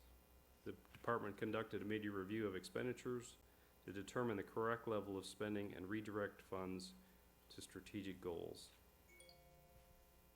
From this review for 2020, a 1.8% reduction is proposed to total expenditures from the original estimates.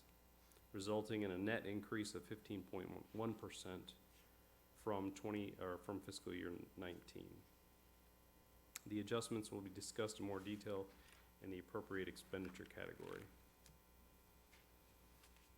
First expenditure category is personal services. Personal service expenditures include salaries, hourly labor, and accompanying benefits. For the first half of fiscal year 2020, the personal service expenditures were 1.8% above fiscal year 2019 and 5.1% below original expectations. Based on a mid-year review, there was a slight decrease in proposed hourly labor that didn't equate to a percentage change in the personal service expenditures, for a net growth of 7.2% from fiscal year 19.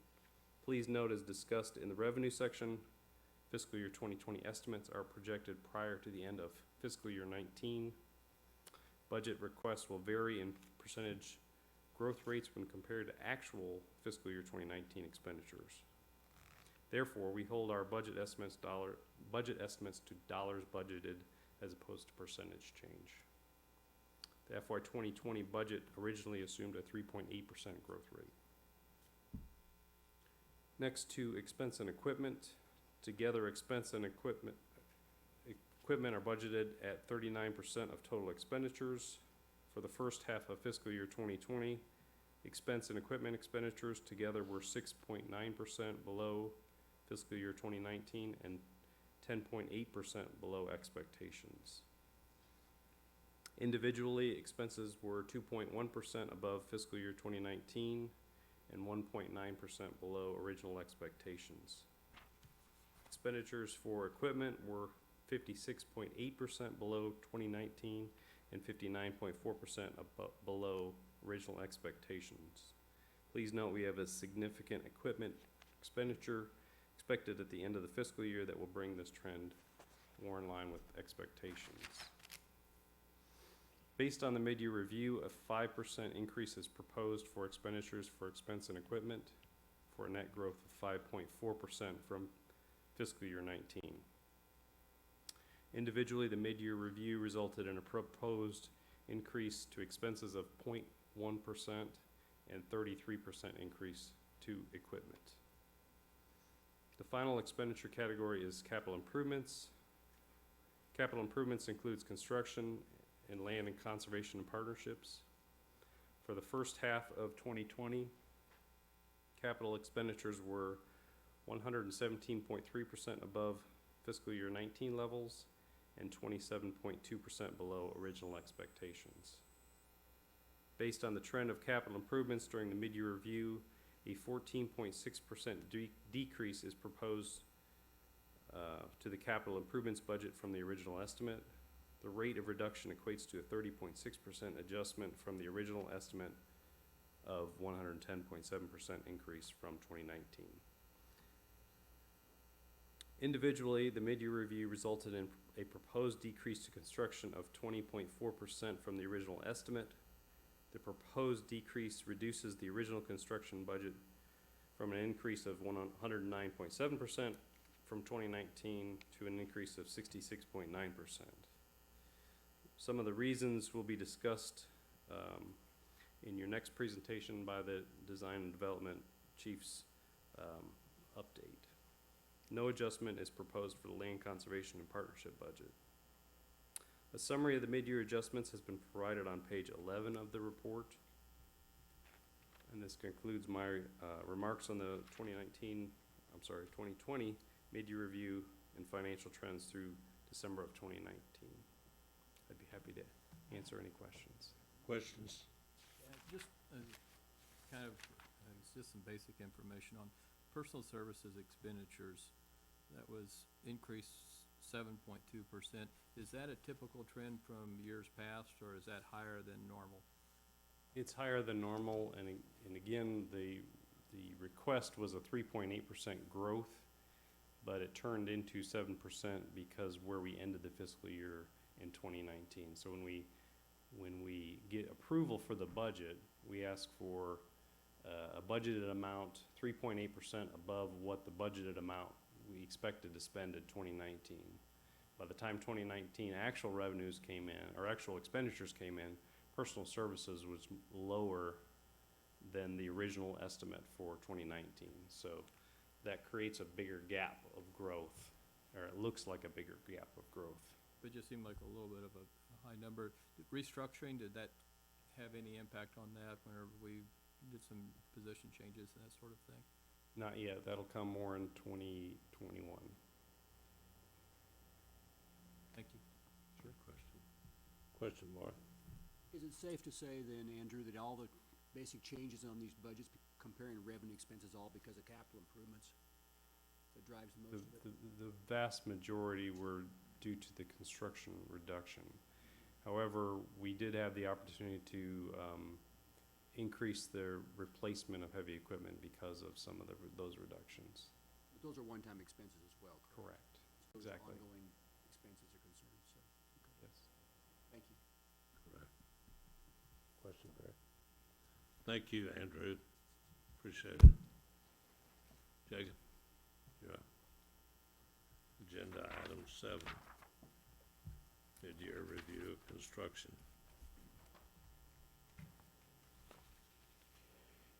Good afternoon, Mr. Chairman, Commissioners, Director Pauly.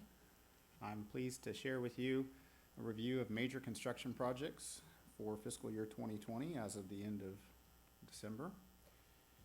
The information I'm going to share with you today are highlights from the advanced materials in your packets, and it is a combination of information related to major projects as well as the small projects that are less than $100,000. So, in the first half of the fiscal year, we have completed 18 construction projects. Again, that's a blend of the major projects that are on your regular summary report, as well as smaller projects that are less than $100,000. We also have 14 active construction contracts that total about $19 million that are underway right now. And as of December 31st of 2019, we've expended nearly $12 million.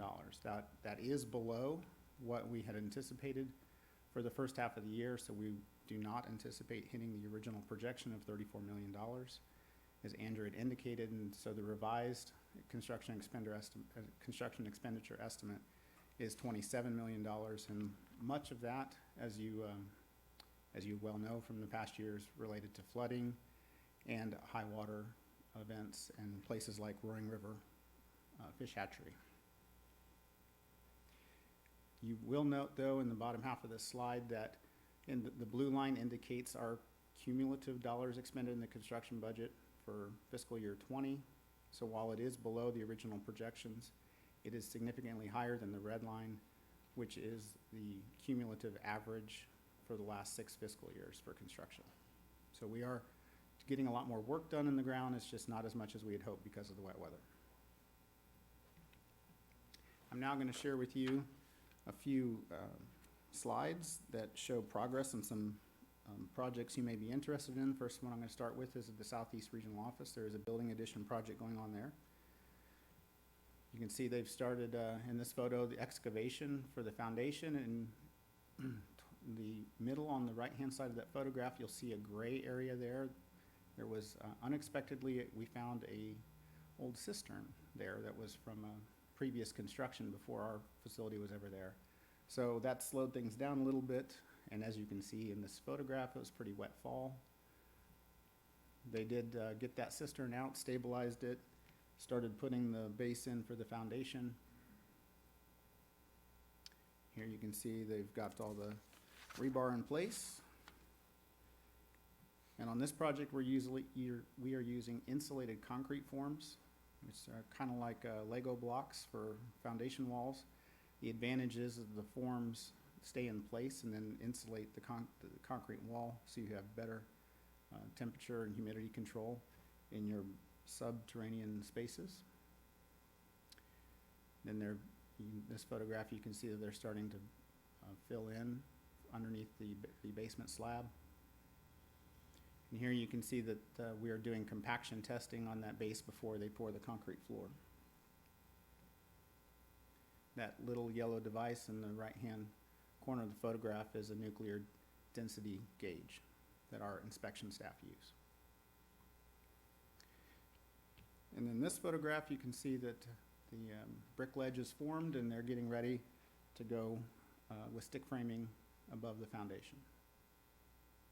So that's about where we're at right now in southeast Missouri. Next, I'm going to focus on the Discovery Center. There's a roof replacement project there. It's about a 20-year-old roof. You can see in late fall, the contractor started stockpiling materials on the roof. You may not be able to tell from the ground, but it is a very complex roof structure, lots of different levels, lots of different shapes, which makes it particularly challenging for roof replacement projects like this. There were several spots that they had to repair, some soft spots. You can see it's a built-up style construction roof.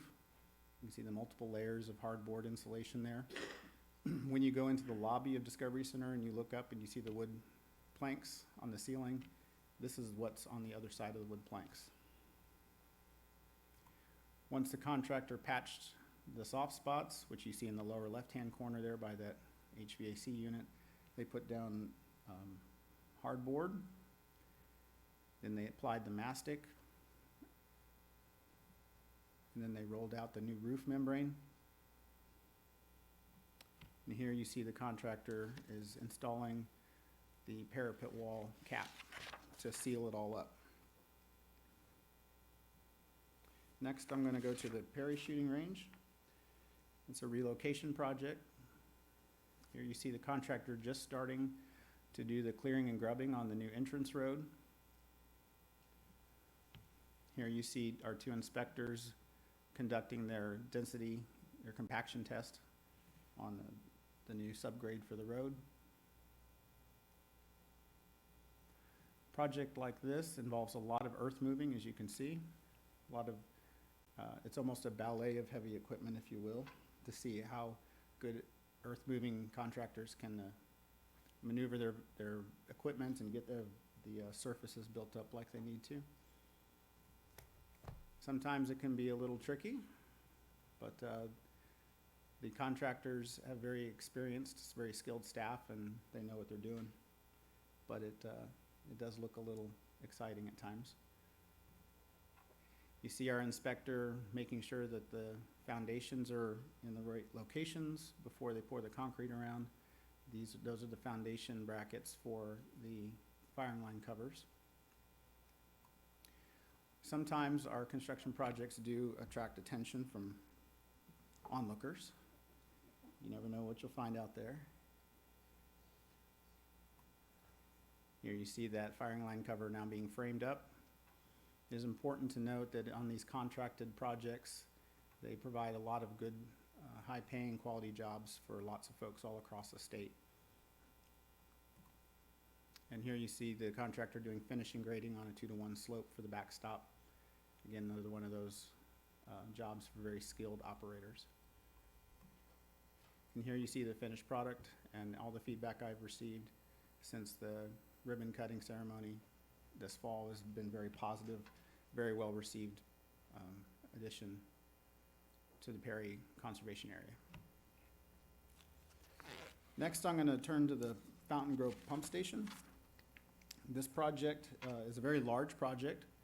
It is a very complicated project, and it has been delayed significantly by all the wet weather we have received this last year, even into January, as I will show you. So the first thing the contractor had to do was create a work pad by benching into the banks of the Grand River, as you can see here. Just to give you a sense of scale, that is a medium-sized dozer down there. So quite a extensive amount of earth moving right on the edge of the river. These next two slides I'm going to share with you are just to give you a sense of scale. These are the water distribution pipes that will be connected to the pump station. You notice in the lower right-hand corner, those pipes are approximately 4 feet in diameter with 3-inch thick walls. So pretty significant material there. And they're using sheet piling in the river on this project. You can see in the lower right-hand corner that all that sheet piling is 3/4 of an inch thick steel, and they're over 50-foot long sections, each one of those. So a lot of large, heavy materials being incorporated into this project. So the contractor decided, that in their means and methods, to use a staged approach to working along the river. They actually went with a small crane to construct a temporary pad and install temporary sheet piles, as you see here, so that they can get that smaller crane closer to the final location of the permanent sheet pile that they'll install in the river, which is where the pump station intakes will be. You can see there the contractor's personnel are hand moving the sheet piling into place before it's vibrated into place. Once the sheet piling is in place, you can see they use excavation equipment on timbers to get out there close to the edge on that soft material and backfill behind the sheet piling. However, this picture was taken in around December. You will remember very beginning of January, there was a significant rain event. And remember that small crane I mentioned earlier? They almost lost it. That river came up really fast overnight on a weekend, and it almost got away from them. So there is great risk for the contractors that we partner with to get our infrastructure built because of where we're asking them to build the infrastructure, and this is a good example here of the risks that contractors have to price into the projects when they provide us bids. So after that little incident, the contractor decided they need to build a higher work pad. You see that happening here in the muck. And then the snow came, but they kept working at it. Got the crane back in place. And here you see them installing the closure of that sheet piling to help keep the water away from their work pad. So all that flooding activity at Fountain Grove is a good segue into the larger flooding picture for the estate. And then, as you know, in 2019, we had a significant amount of flooding across many areas of the state, but particularly in the Missouri River and Mississippi River corridors. So I'm going to highlight just a few areas along those corridors to give you a sense of the scale of disruption, if you will, to the infrastructure and the services they provide at those conservation areas. So I'm going to start at Bob Brown. And this is aerial imagery from the flood event this past year. So you can see the extent of inundation at Bob Brown. And you see in the top third of that photograph, let me see if I can get the laser pointer to work here. Right here, see that little white rectangle right there? That's actually the shop that they work out of at Bob Brown. In the upper left-hand corner, you see there that the water got 9 feet high in that shop. So there's extensive amount of damage, just water damage to that building. In the upper right-hand corner, you see there's a lot of undermining around other hard point structures. Left-hand corner, you see cuts through interior levees. And in the lower right-hand corner, you see more erosion on interior roads and levees. At Fountain Grove, we don't have complete aerial imagery of the flood, the flooding of that conservation area at the time of the event, but you can see that the remnants of water across much of the landscape there. And so in addition to the challenges with the pump station construction, we had about 2.5 feet of water in both the main building and the shop. So the main building is the upper left-hand corner, and the shop that they work out of is in the lower right-hand corner. Upper right-hand corner, you see, again, interior levees that have been cut. In the lower left-hand corner, you see damage to boardwalks and other type of public use, public access features. And these are just representatives, examples of all the type of infrastructure damage that we experienced across these areas. Next at Eagle Bluffs, again, you see an extensive amount of water on the conservation area. In the left-hand picture, you see a water control structure that's been damaged by debris. In the upper right-hand corner, you see another interior levee that's been cut. In the lower right-hand corner, Around a foundation, you see scouring. And if you look closely, you'll see that there is cables, electrical cables that are exposed right there. So that foundation is actually part of the pump station control structure. And there's extensive damage there. You notice that through the notations, there's differential settlements in that pump station structure, partly because of that scouring. There's no stairway, it's washed away, the electrical controls are damaged, and then there's a significant levee breach there as well. So there's an extensive amount of work that needs to be done just in that particular location on Eagle Bluffs, just to get that pump station operational again. At BK Leach on the Mississippi, again, you see extensive amount of water, and many of the structures at BK Leach were damaged.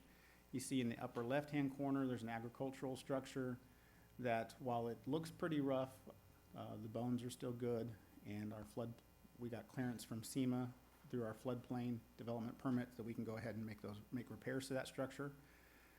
The big white barn on the right received much more significant damage. That is also where we held draws, and we had office type of structures in there. And there is, if you notice, there's a tilt or a lean to that structure, so this whole structural system has been damaged. And so we need to take a really hard look at what we're gonna do with that structure. And then in the lower left-hand corner, you see a storage shed that has been flattened. And Marie Tim Claire, again, you see lots of water. More water damage. You can see as water was flowing through that agricultural structure. In the lower left-hand corner, you see how it pulled the purlins and girts away from the main structural systems. And then a lot of water damage in the lower right-hand corner. In the upper right-hand corner, we actually got water into the pump control panels. So there's a lot of electrical work that has to be done at Marie Tim Claire. And finally at Columbia Bottom, where the Missouri and the Mississippi converge, you can see that there's a lot of water on the landscape there, and you may have seen some pictures already, but I just want to share a few with you just to give you a sense of the magnitude of damages there.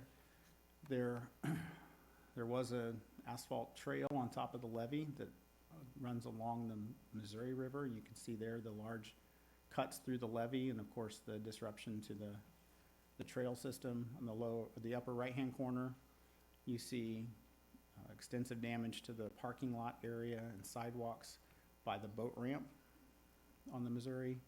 Again, in lower left-hand corner, you see a lot of damage to the roads. Same with the lower right-hand corner. So a lot of damage that we've seen before with flood events at Columbia Bottom. Something that was a little different for us this time was the damage that we experienced at the confluence. You see the damage to the actual platform there. In the upper right-hand corner, there's a boardwalk underneath all that siltation. Lower left-hand corner, you see there's an extensive amount of deposition on the roadway and along the roadways. And in the lower right-hand corner, that's the actual parking lot to get out to the confluence. So there's 4 feet of sediment in that location, which really changes just changes everything there. Yeah. So that concludes my remarks. Be happy to answer any questions you have about construction mid-year. Questions? Looks to me like we need to build on higher ground. That is an astute observation, sir. Thank you. You're welcome.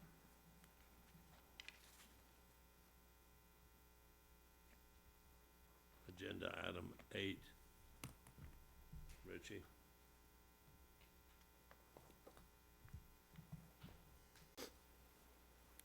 Mr. Chairman, Commissioners, Director Polly, good afternoon. I have agenda item number 8 and be providing you a brief mid-year IT update.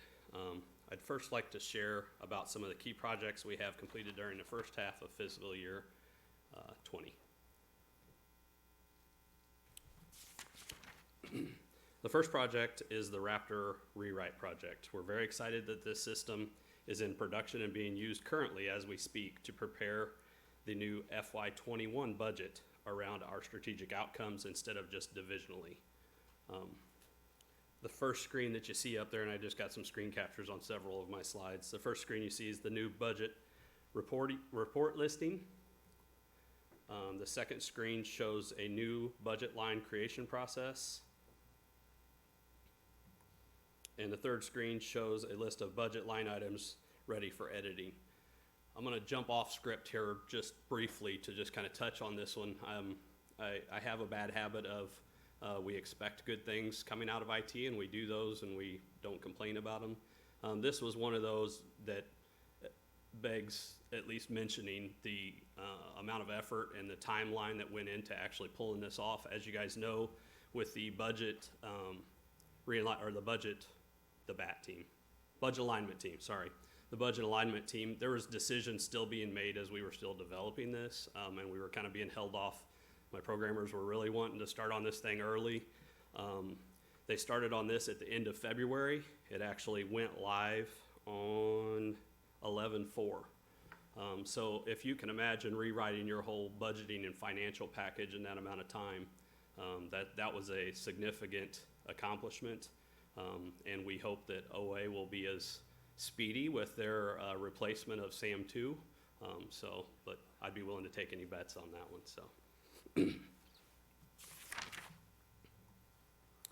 second project that we completed is the CWD mobile collection pilot.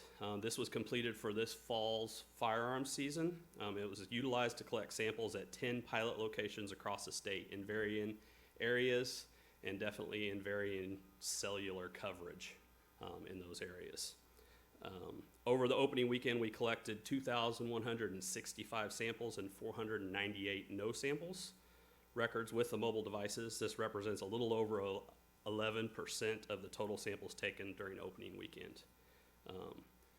Just some screenshots off the application. This shows just the opening kind of log on welcoming screen. This shows a location entry screen and application. And the last screen shows once a sample has been taken. The plan for this is to roll this out statewide. We piloted it this year. The plan for FY21 is to roll this out statewide and utilize the mobile collection instead of the paper process. Now we still have to work with the details of that and figuring out exactly are we gonna use a paper backup or what we're gonna do there. So those details still are in progress, but the plans are to roll this out statewide next year.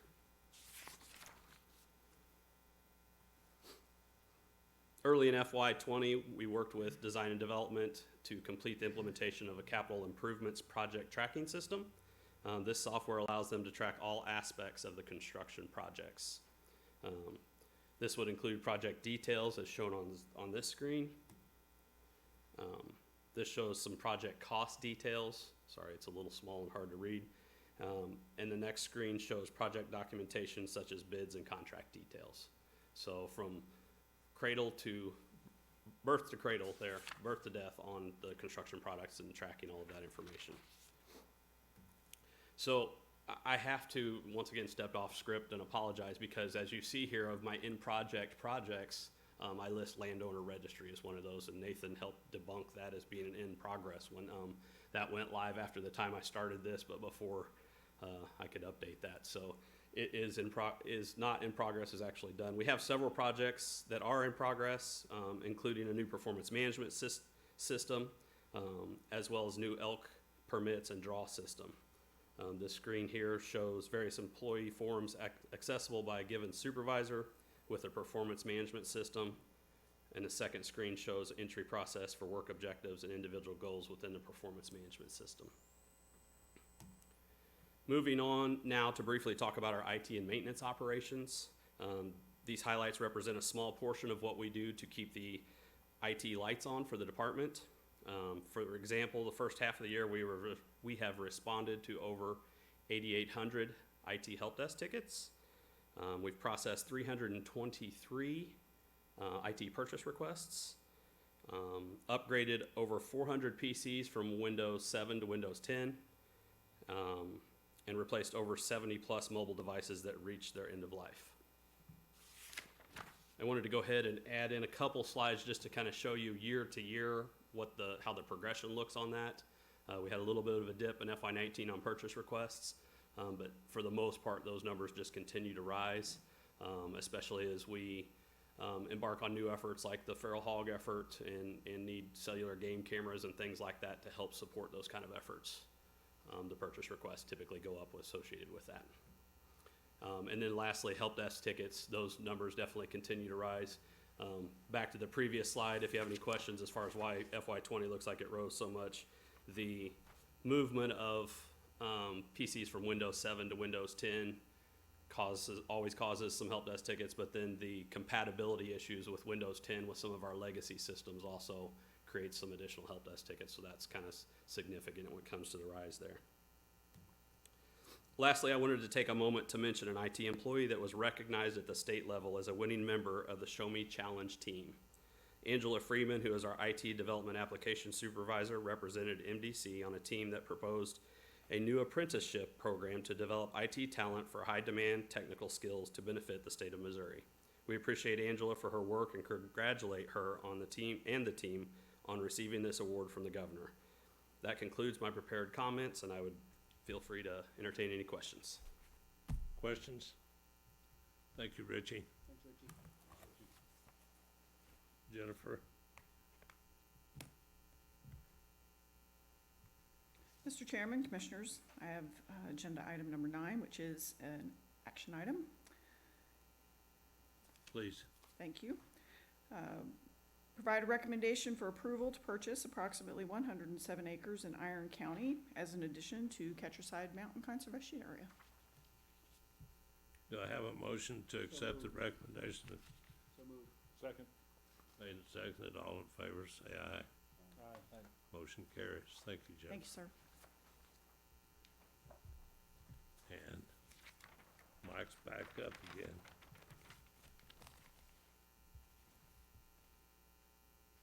Just thought I was done, Mr. Chair.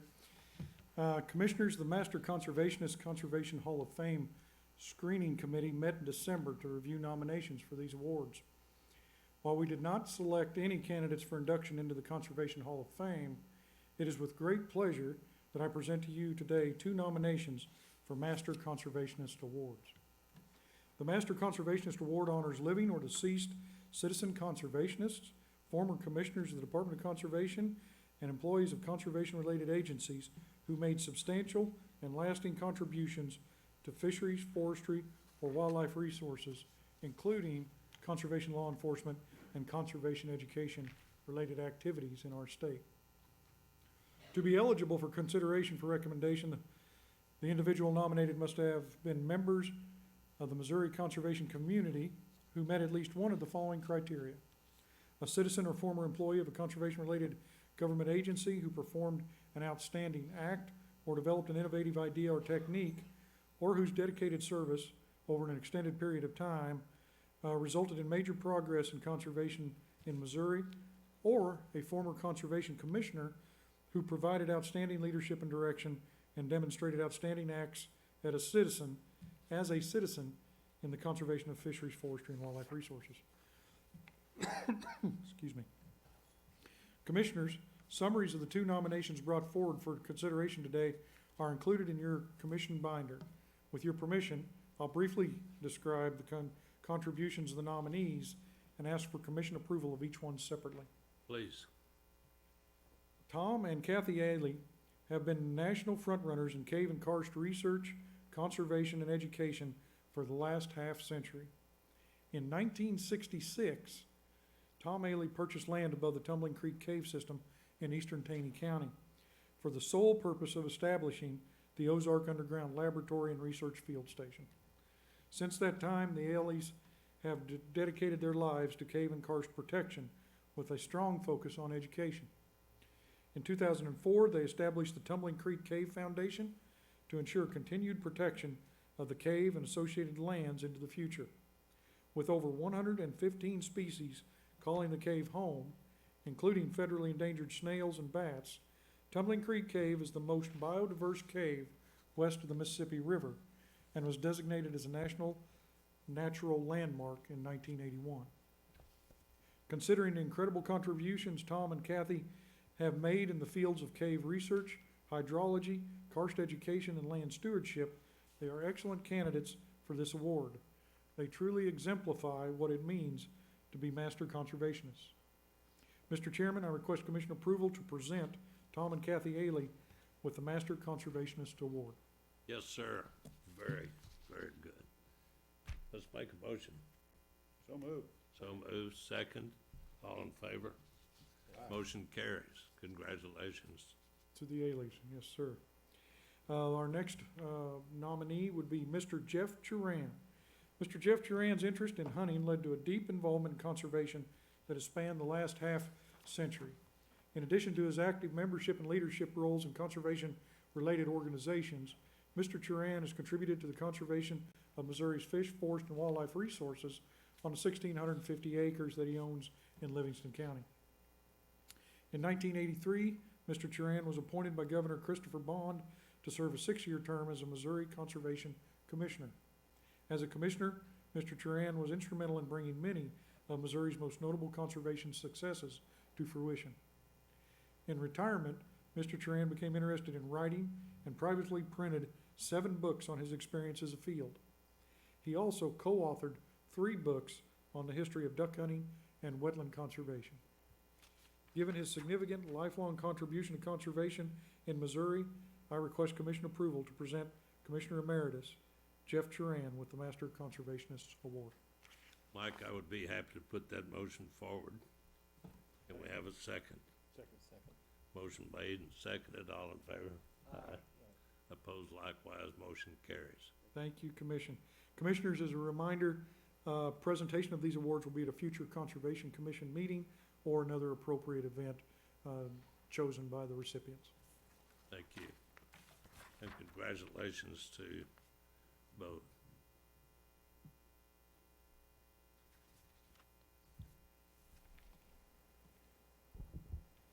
Good afternoon, Commissioners. Good afternoon. Eric, could you introduce our guest? Most definitely. With us here today is Representative Don Mayhew. Don, if you could wave back there for us. Thank you for coming.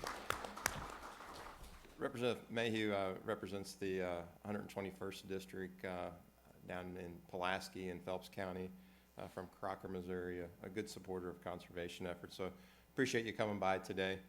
I want to provide a brief legislative update since our December meeting. We've started the legislative session. We're 3 weeks in. Highlights would include the Governor's State of the State address a couple weeks ago. And also, we've started attending several committee hearings related to legislation that we're following. A couple highlights. Last night, we attended a hearing and testified on House Bill 1292. It's related to the use of night vision and infrared scopes for hunting feral hogs. This was provided us with an opportunity to highlight some of the efforts the department has undertaken since the closure of the Mark Twain. Also to clarify that landowners can use any method that they so choose on their property. To clarify that with the Mark Twain closure, the commission would be voting today and did approve a regulation that would mirror the Mark Twain closure and allow incidental take during deer and turkey season. We also took the opportunity to highlight the successes that we've seen around Truman and Stockton without the pressure of hunting going on. We've also, this week and yesterday, attended and testified on Senate Bill 661, which is related to liability insurance for prescribed burning. Missouri is one of 5 states where contract burners cannot get liability insurance because liability is not defined in state statute. So the goal here is to provide that opportunity for insurance companies to at least offer insurance to those individuals. We'll be working with various conservation groups like the Nature Conservancy, Conservation Federation, and also the Missouri Cattlemen's to clarify some of the language in that bill. Also yesterday, we had hearings on House Bill 1711 and Senate Bill 662. Both of those deal with the Share the Harvest program and using that venison in the Buddy Pack program in venison jerky instead of just frozen 1-pound venison packages. We did not testify on those bills. Also, a few other things. On this Thursday, we will present our FY21 budget to the Senate Appropriations Committee. And next Wednesday, we'll present to the full House Budget Committee our FY21 budget. Also learned that on January 21st, Governor Parson joined the Governor's Sportsman's Caucus. In his remarks, he highlighted the importance of hunting, fishing from an economic standpoint, but also to Missouri's heritage and the overall value of hunting. Also highlighted House Bill 260 from last year, which was our poaching bill, the increase in poaching fines.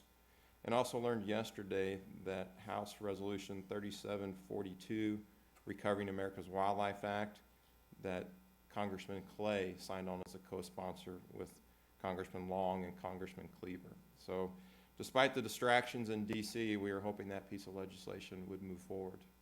With that, Commissioners, I'll be happy to answer any questions you might have. Questions, please. I just had a quick question. I think, did you say Senate Bill 661, the one on the fire liability? I know there's concerns about adjacent landowners, and I think it came from this Farm Bureau or Missouri Cattlemen Association. Can you give us an update of where we're at on that, or? Yeah. So yesterday, cattlemen did testify for informational purposes with concerns with creating gross negligence versus simple negligence. That's what we're going to be working on with the Nature Conservancy and the cattlemen's to find middle ground where everybody's comfortable, to where we can at least offer this insurance. Cattlemen's also had suggested requiring a certain level of insurance coverage. So we'll see how we can put this together over the next couple weeks and hopefully move this legislation forward. Are you pretty optimistic we're going to be able to move positively on that, or what's your thoughts on that? I think so. I think so. Anything else? Any questions? Good report. Thank you. Aaron, thank you. You guys have a big job. Keep up the work. Want to thank all the staff for participation. Thank you for coming, Representative. We appreciate you being here. Like to thank the director for her assistance and guidance, and especially to the commissioners for your contribution. So everyone travel safely. Have a good evening. Meeting is adjourned.